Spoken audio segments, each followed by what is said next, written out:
Right, a Philips F7112 synchro drive turntable, 3345 speeds, very nice superficial condition, but it doesn't work. Dates probably from the 1970s, not been used for some years, so we'll now try and find out why nothing happens. Access inside is a little bit tricky. Single screw here in this hole, then there's three larger holes, and the third one is over there. They are strange clips which require squeezing together.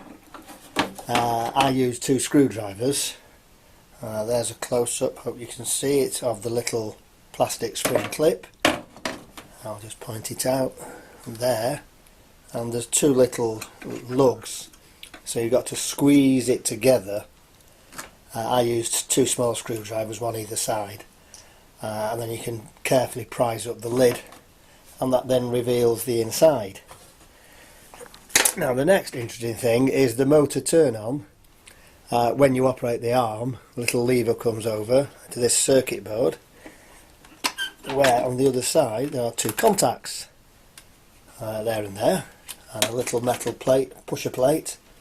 All three of which are very badly tarnished, so that is probably a very simple reason why nothing happens. When you move the arm, that should contact there, should make good contact, and turn the power supply on.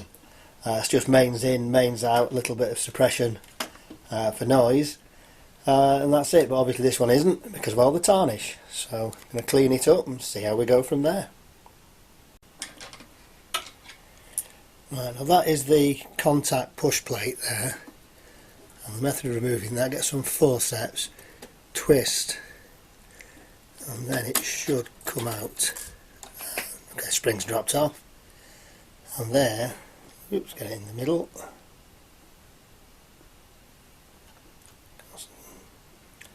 Thing doesn't want to focus, but there's the actual contact plate. You can see the very edges are quite clean, but the middle, and it's the middle that contacts the other two contacts, is very blackened, so that is what we need to clean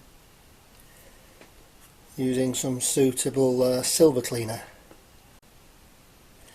Right, hope you can see there, a combination of the silver cleaner and an India rubber.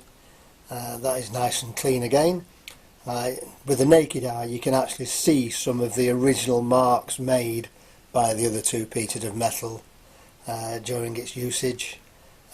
Careful use with the India rubber, generally in my experience does not remove any of the plating of anything. Obviously silver plate can tarnish, cadmium plate can tarnish, gold plate obviously being gold doesn't, but that is obviously only on expensive pieces of equipment, and obviously this is made to a budget price. Okay, let's put it back together, not on camera because it's too awkward. Right, having reassembled it and applied power, it's actually wedged on its side now, with the lid partially open.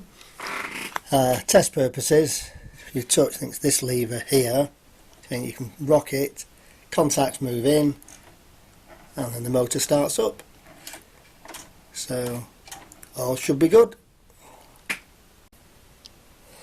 Right, there was another fault on this machine. Down here, you can see the end of the screwdriver, is a small screw which attaches the arm to a vertical shaft. That vertical shaft operates the linkage to operate that switch. Well, this whole mechanism was loose in that it would just come off. So obviously getting the linkage back in the start position, little fraction of a turn on that. Now, as you can see, turn the arm and it starts up. So that should be it. Hopefully put it all back together and it should play. Alright, quick demo now. If I turn it on and changing the speed control, the belt changes position quite nicely, and despite this being many years old, the belt is in remarkably good condition and fit for service for some time yet. So dear Mr. Phillips obviously used some very good rubber in his belts, not like some other manufacturers whose belts disintegrate after less than 10 years.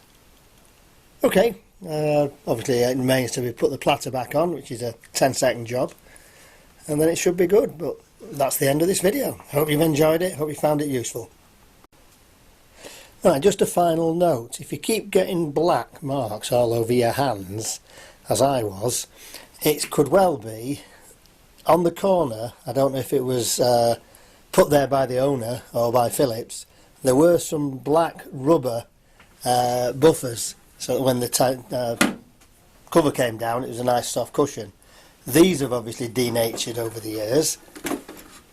I've cleaned this one off with that well-known WD-40 stuff, which I found great as a general purpose remover, and that's come up quite nicely. A little bit of discoloration, but that can't be helped.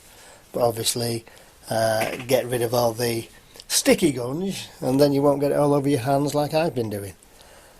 Okay, just a little aside at the end.